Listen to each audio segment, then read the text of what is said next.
Welcome to the Bryan Maples podcast, November 16th, 2025. I had done a couple of podcasts that seemed to have been lost forever in the technical difficulties of the cyber world. So sorry, but I was thinking of you all and my children. And there's a lot of infighting going on in the right. MAGA is beginning to, some say split, some say it's dead, some like I don't agree with that at all. I think we're seeing people that are jumping in to serve themselves in the sense of what they want to come in now because they know it's Trump's last term. They are not the MAGA chosen, and so they need to differentiate and try to build something. At the heart of this, I think, or at the forefront of this, I should say, is Marjorie Taylor Greene, Trump has now branded Marjorie Traitor Green, and she doesn't like that apparently. But let's consider what's going on here. Trump's not, and I'm not just defending Trump, but I do think Trump is the current leader in MAGA and in the right and in the Republican Party. I don't consider those things the same thing, but I consider them all kind of linked together as sub-issues within the right. And Trump is the leader of that. Trump is not even 1 year yet into his second term. And what's going on, in my opinion, and from what I can see, is Marjorie Taylor Greene and others are trying to usurp JD Vance, the vice president, and potentially Secretary of State Marco Rubio, who are doing a fantastic job. And Marjorie Taylor Greene and others, a lot of the names we all appreciated and liked in the last deal, maybe we'll all come back together. I don't know. I forgive them. The Hodge twins, Alex Jones, even Steve Bannon and some others are messing around in this stuff. And Tucker Carlson is another one. And they seem to have become all of a sudden anti-Israel and stuff. We'll probably touch on that some. I've done another podcast on that did come through. You can look back and find that. But they're trying to do their own thing and usurp the people in Trump's cabinet, vice president, secretary of state, maybe others, that are going to be handed the mantle should they continue to demonstrate themselves as excellent folks, competent and capable of continuing the MAGA agenda. And that's a problem. You can't have people breaking rank because they want it all for themselves. Well, you can have it. It's very common in business. It's common in the military, and it is dealt with discipline. And that is what political discipline looks like, is Trump removing his endorsement and criticizing her publicly. And it makes me think that this is heavily influenced by some of the same flawed ideologies that have nearly ruined the American church. Jesus is head of the church, so he's not letting it go down and crash and burn, but the American model may crash and burn. We'll find out. But that's kind of a different topic that I imagine I'll speak about. But this idea that if you're not the chosen one, you're going to just go start your own thing and pull from the current leader stuff. Well, that's a rebellion. There are times when rebellion is necessary. So don't get me totally wrong here. There are churches, for example, that someone does that. Someone leaves and says, all right, you know what? This pastor is off. I'm starting a different assembly, and, you should come to mind this as what? That is rebellion, but it's not wrong. Sometimes there is a rebellion or a revolution needed to set things right again. And you'll have to be the judge on whether that's what Marjorie Taylor Greene and others are doing or not. I don't think that they are. Again, Trump is barely into his first year, and he has demonstrated himself as a master strategist. He has, for over a decade now, consistently whipped those who are against him. He has got countries bringing trillions of dollars of investment. And I know a lot of people got mad at him for the saying that we need foreign workers to train Americans. And that's one of the podcasts that got lost. I'm sorry. But in a nutshell, he's using the wisdom that he has. And I do not disagree with it. I challenged someone in one of those lost podcast episodes, come to me with a manual that you've created, or come to me with your plan on how you're going to start building naval ships and cruise ships and stuff at production levels, at scale. And not many people can do it. Not many people, yeah, we learn about electronics in the American system and stuff like that, but very few of us, if any of us, know how to repair our own iPhone if it breaks. As a matter of fact, Apple is so aware that people don't, that they won't even warranty the thing anymore if you try and work on it yourself, because we just don't have those type of skills, and that will take a little period of time to bring back. But anyway, another major issue that I'm seeing that Marjorie Taylor Greene has done, and I'm not trying to bash her, but I think what she's done is demonstrated she's not ready for leadership. She is in the wrong here. But another thing that she's done is she has joined with the left regarding the Epstein files. And there's a nuanced way that this is going on. We all pretty much know Trump is not implicated in the Epstein files. Not only was he investigated more than anyone else in human history, in America, I should say, but the witnesses have said Trump's not implicated. The victims have said Trump's not implicated. The attorneys for the victims say that Trump's not implicated. Epstein himself in his emails does not like Trump and has no suggestion that he's implicated. In all the information and evidence that we have, it is continuously showing, yes, they knew each other. Billionaires know each other. Yes, they met. Yes, billionaires hit it off. Elon Musk and Trump became friends suddenly. Elon Musk's kids running around at the White House, visiting Mar-a-Lago, hanging out together, going to the USC together, things like that. And then they had their little falling out. They do this stuff. So yeah, Trump did not know Epstein was a child trafficker, most likely, prior to their friendship. But either way, when he found out or when it became evident, he parted ways with him. He booted him. He cooperated with investigators. These facts are not hiding anything, but nonetheless, Marjorie Taylor Greene knows this, and yet she's hinting that Trump could be implicated and hinting that, anyone who's involved in this needs to go. I don't know why Trump's hiding these things stuff. Well, she's doing that to try and get him to release it in defense of himself. And what that is political extortion. Doing business, big business in the city of New York, Trump has dealt with the mob and he understands what extortion is. And even someone who hasn't done business with the mob can recognize the extortion there is, on the back burner, on the background.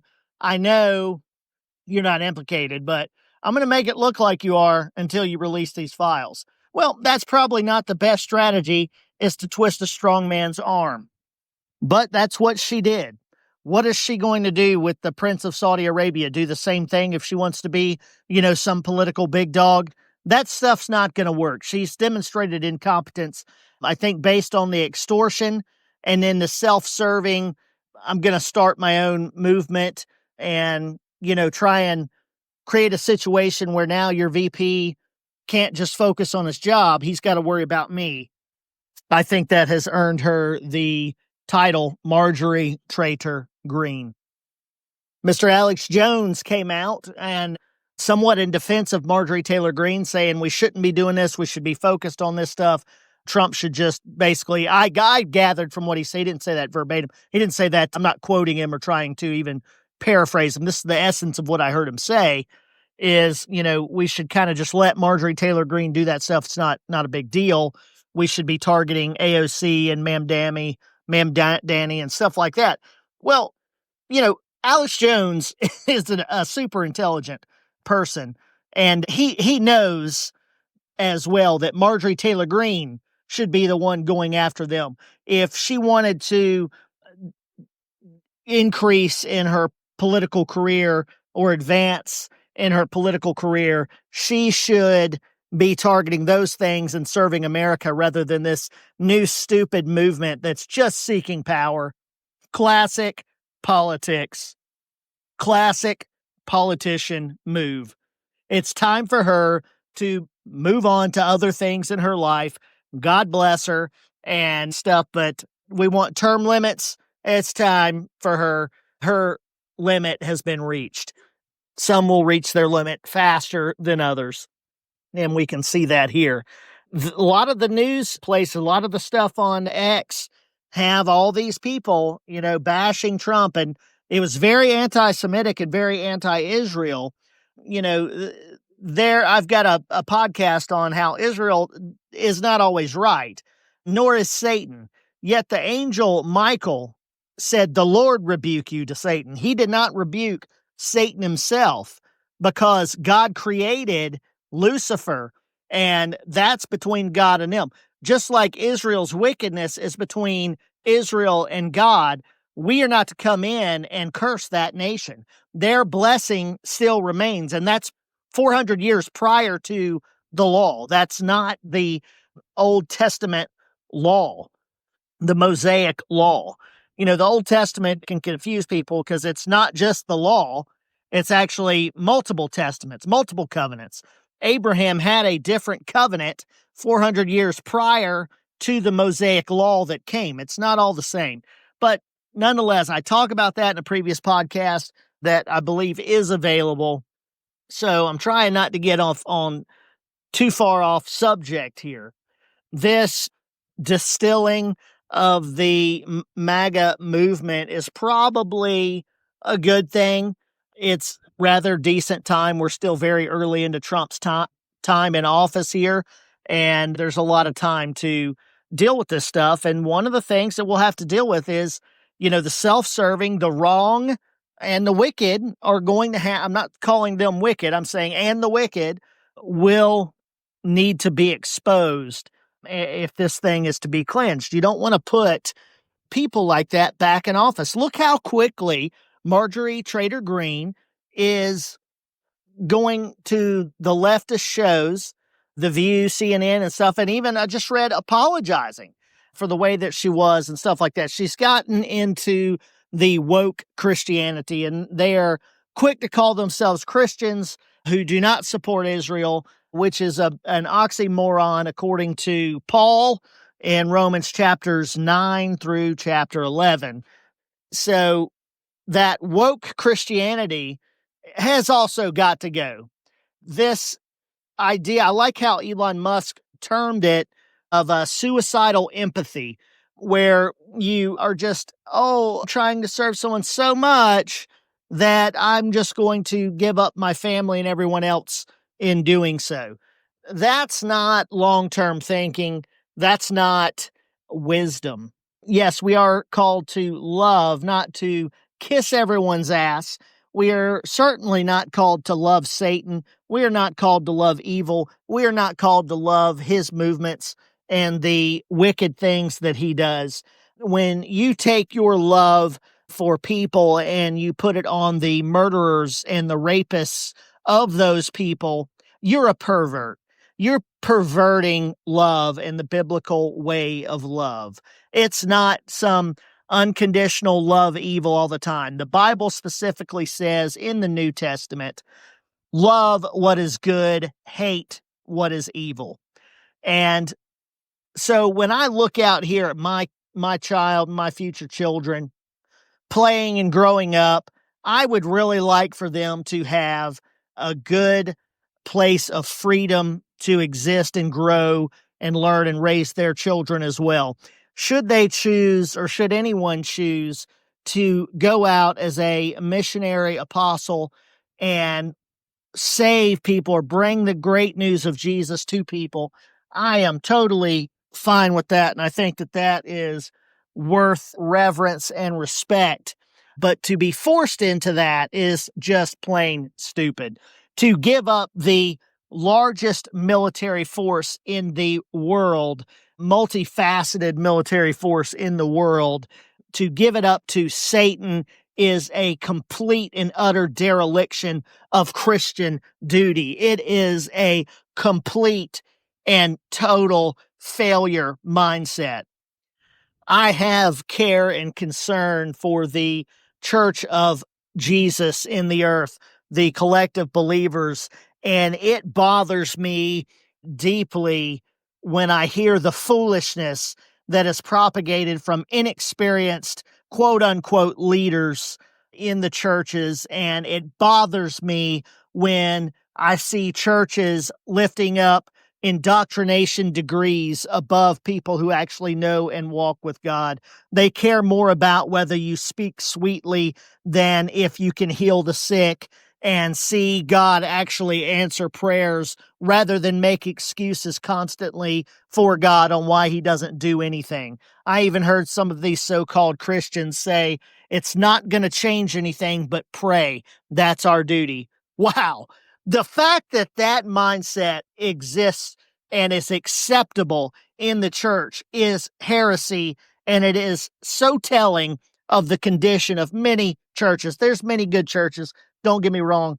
The fact that Americans are so naive that they think that they are so easily fooled by a false niceness, a false kindness, that they are swayed here and there. Today, I saw someone, lovingly post that if any of my friends that are afraid to go to the grocery store need groceries, let me know and I will go get them. For talking to illegal immigrants who are in this country, voting for corrupt policies, doing things illegally, obtaining operators' licenses to drive, CDLs that have killed American citizens, many of them, and I'm not speaking of all of them, I know there's exceptions, but the crime is significant. They are raping and killing Americans. The Muslims are here to take over. It is their religion. And the fact that we have people, the Americans, a woman of all things, offering to go to the store for them lets me know just how stupid the American churches have become. And it is despicable to me. And I am restraining my anger right now towards this thing because I don't want to get out of line and say something that God doesn't want me to say. But I am displeased. And I believe that foolishness displeases God. I believe that a lack of faith displeases God. And so where do we go from here? Well, I'm not 100% sure because the churches have built a wall to reject voices that speak soundness, wisdom, and faith. We built walls that have caused more Christians than not to reject excellent faith preachers such as Jesse Duplantis, Kenneth Copeland, and Bill Winston and these guys. Andrew Womack, just to throw out some names there. They've made fun of them. They've caused major problems. They said that they falsely accused them of being scammers and fraudsters.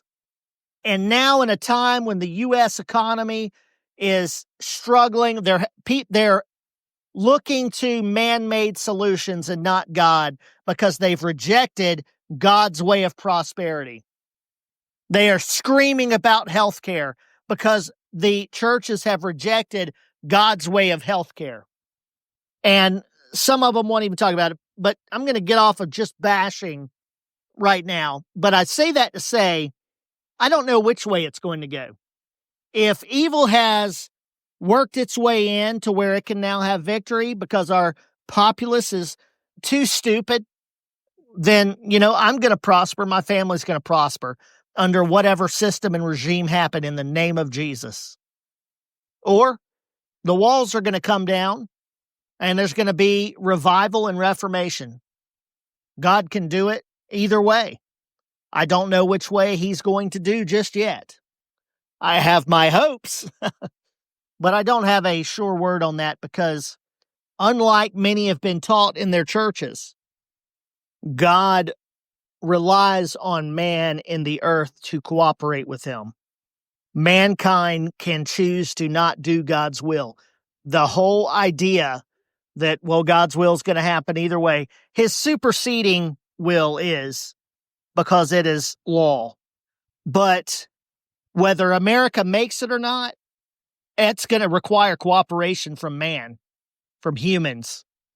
And people can reject God's will. Israel did it. God didn't want to put them under a law. God didn't want to give them a king, but they begged him for it. They demanded it of God. God works with us and respects the authority he has given us in the earth. He gave us dominion over the earth. He doesn't just come in here and control everything. But that's another topic as well. So that's my summarization.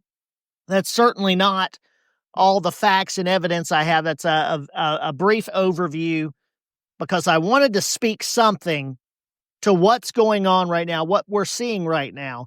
Does not mean that it's bad that people are exposing themselves as self-serving power seekers or as incompetent and not understanding the strategy. But right now, Trump is the leader. Doesn't mean you worship him. It doesn't mean that you follow him blindly. And it doesn't mean that you agree with everything he does. They could be outspoken without becoming extortioners. They could voice their disagreement with him without leading a rebellion against him. But they chose to do the rebellion. They chose to try to twist his arm in the middle of an opportunity that has been given to us by the grace of God. God, I probably shouldn't speak on what I've seen from the church towards the most pro-Christian president in modern history. The opportunities that we've had to speak into his ear and to direct the policy that will feed the hungry, that will prosper people, that will help them with their safety, that will help them with their health care. Instead, we had a bunch of philosophers with ideas and no ability to act or take action and have success. It doesn't matter all the great ideas in the world if you cannot execute them. What do you actually have besides a neat little talking point? Donald Trump has demonstrated he can get things done in perhaps the most corrupt political situation the United States has ever seen. He is executing. He is getting things done more so than any other leader on the right.